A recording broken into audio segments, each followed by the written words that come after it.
Hello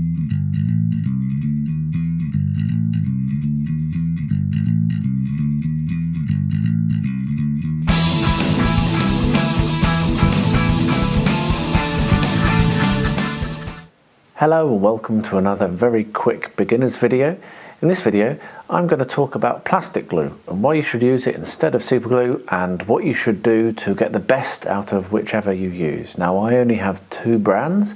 I have the Tamiya extra thin, which is my one of choice, and I also have the Contactor Professional, which I know is very popular because you get that in a lot of kits.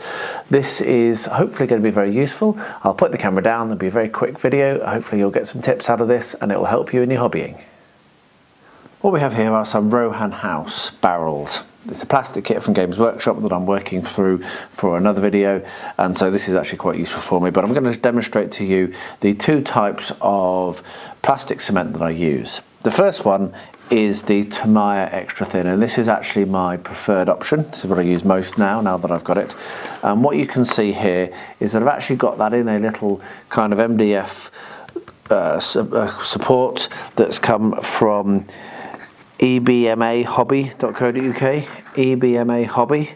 So I would recommend that you get one of these. They sell all sorts of awesome little bits of MDF stuff like this to help you out from spilling, including some that are the right size for Citadel paints, etc. So they're really cool, and it's so easy to knock these sorts of things over. It's a good idea to have them.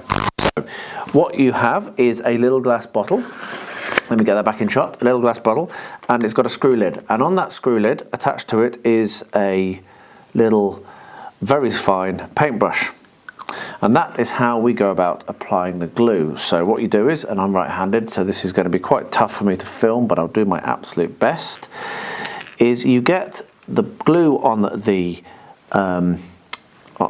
paintbrush and you apply it, and it's really easy to do it very, very delicately. As you can see, you can just tap it down and run it where you need to and get a good covering on every surface that you want to have the glue, like so.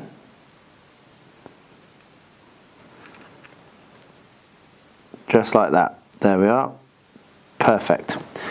Now with that done, and you pop that back in, you literally just drop the other part on and it will now glue. And as I've said, the way that it works is it actually melts the plastic and makes a super awesome connection.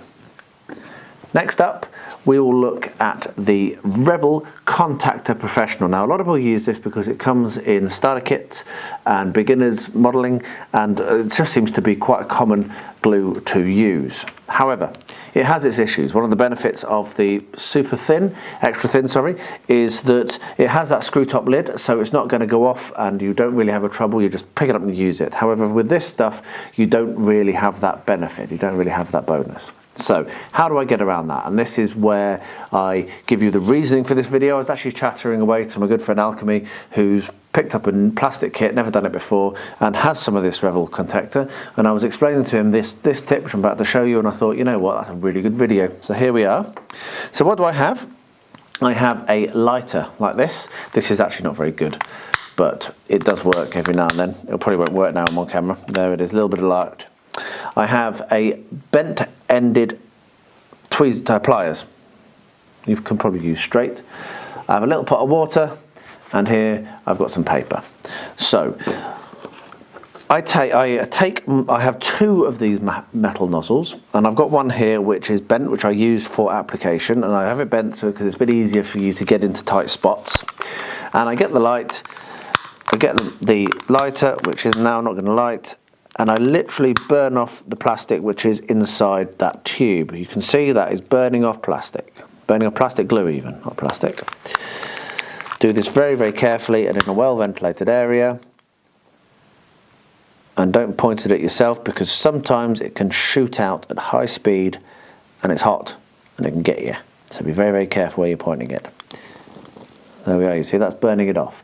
Now that means that you know that inside this tube you have not got any blockages. Remember, well ventilated area. Once you've done that, don't forget to douse it. If you don't douse it, you'll burn yourself really badly, and I think I still have a painful scar from when I did that last time. I then take out my other straight nozzle, which is what I use to keep the contactor glue from actually drying inside the pot. And now, if I bring my little bit of paper over, you can see that I've got paint glue coming out of that nicely. Okay, so that's my tip there. The contactor's pretty good. I don't mind it. It's slightly less easy to get a controlled application. You end up putting a little more glue on than you do with the Tamiya extra thin and the little paintbrush. But it is still a lot better than super glue. I would recommend, if you're doing plastic kits, use plastic cement. Don't use super glue, because it will be a far neater, tidier, less messy experience and quicker. There we are, that's done. So that's how I do that. Now I'm going to swap the nozzle back. I store the straight one in and I'm done. So there you are. Those are my tips for using the cement for plastic cement. I hope you found that useful. I hope there's something there that's going to help you out, and if so, please pop a comment below. I'd really love to hear from you. It's always nice to hear from people. I'll sign this video off. As I say, it's a very quick one, just a quick beginner's video, but I'll be back again with some more plastic tips as I do some more plastic kits, I'm sure, so watch this space. If you're not yet subscribed, please do so. It's wonderful to see those numbers rise and to know that there are people that are interested in the tips and the builds that I'm doing. It's great. But don't forget as well to ding that bell, because then you will be told whenever one of these videos goes live. And last, but by no means least, thank you so much for watching Beard Clipper, and please stay safe, stay healthy and stay well.